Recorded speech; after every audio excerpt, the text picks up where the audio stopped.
Sous le soleil, des céréales à perte de vue.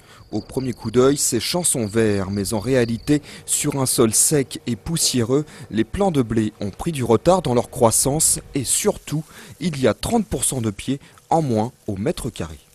Visuellement, ce qu'on peut constater, c'est le jaunissement de la plante, quoi. Vous voyez les feuilles qui jaunissent.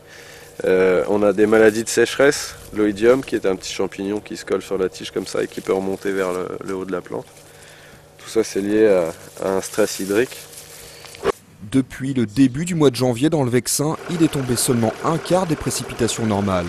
Ce n'est pas un cas isolé, la moitié du territoire français subit la sécheresse et pour aggraver la situation, il y a eu le mois d'avril, le mois le plus chaud de ces 50 dernières années avec une température de 4 degrés en dessous de la moyenne.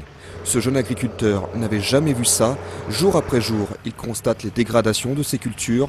La chaleur qui a fait évaporer l'eau du sol risque d'anéantir ses récoltes. Quand vous avez moitié moins de récoltes, vous avez moitié moins d'argent. Et nous agriculteurs, on a coutume de dire qu'on a un bulletin de salaire par an, quoi. Et ça se joue à la moisson, quoi. C'est-à-dire que toute notre année, tout le revenu de notre année se joue à la moisson. Cet éleveur a encore le souvenir de la grande sécheresse de 76.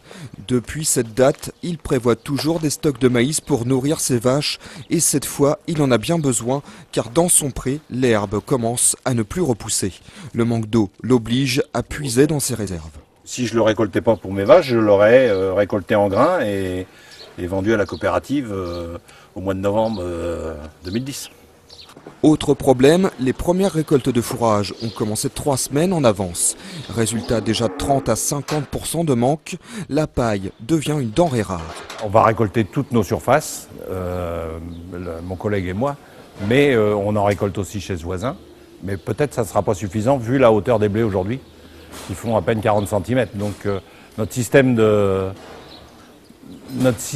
logement d'animaux est sur paille litière accumulée. Donc pour des vaches laitières, si on ne peut pas amener de la paille propre tous les jours en quantité suffisante, on aura des problèmes de qualité du lait. Selon Météo France, en mai, juin et juillet, les températures devraient être plus élevées, mais pour la pluie, c'est l'inconnu. Il est en effet impossible de faire des prévisions à si long terme.